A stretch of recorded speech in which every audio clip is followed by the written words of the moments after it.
Thank you very much, Chairman Gould, Congressman Smith, and Congressman Kaur for organizing this important and timely hearing during a recess that it says all the urgency of the situation there.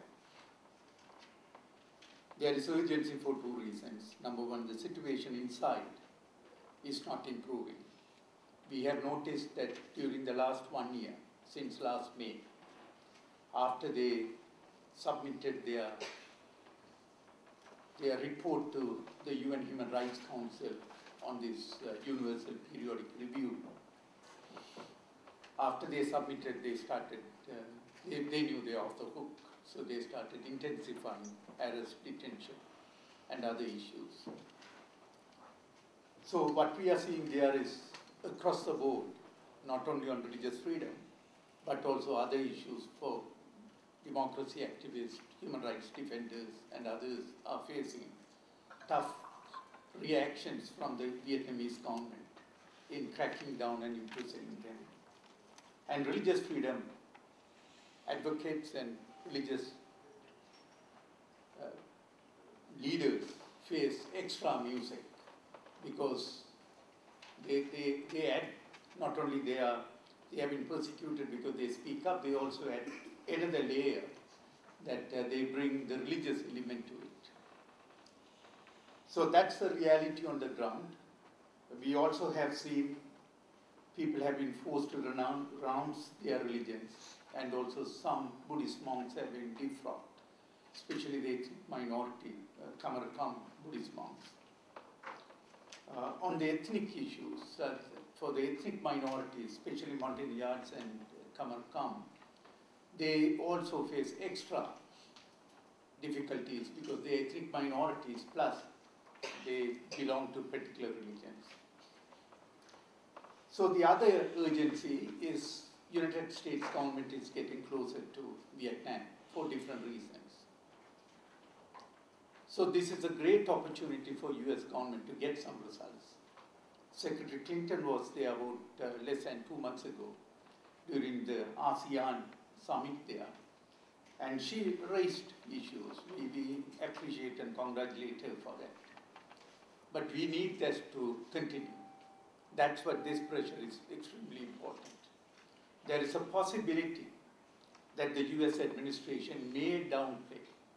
They may make statements, but they may downplay human rights and religious freedom issues because they want Vietnam for other reasons. I don't want to go into the reasons why they need it. So it is important that the Congress exert pressure to keep up the pressure by the US administration to ensure when they are engaging with the Vietnamese government after so many years of not so good relationship, they should not miss the opportunity to get improvement in human rights and religious freedom. That responsibility lies with the Congress to make sure they are on track. The other opportunity, obviously, is the annual US-Vietnam Human Rights Dialogue. Again, that's an opportunity. It should be pushed, and we urge you to hold hearings before and after to get an assessment. What happened and whether you had any benchmarks to improve human rights and religious freedom. Two important points I want to raise before I close my statement. First is, Vatican is getting some agreement with the Vietnamese government. That is good, but on the other hand, that should not be used by the Vietnamese government to cover the other abuses they are committing against their citizens. So I don't know whether you can reach out to Vatican or their representative here.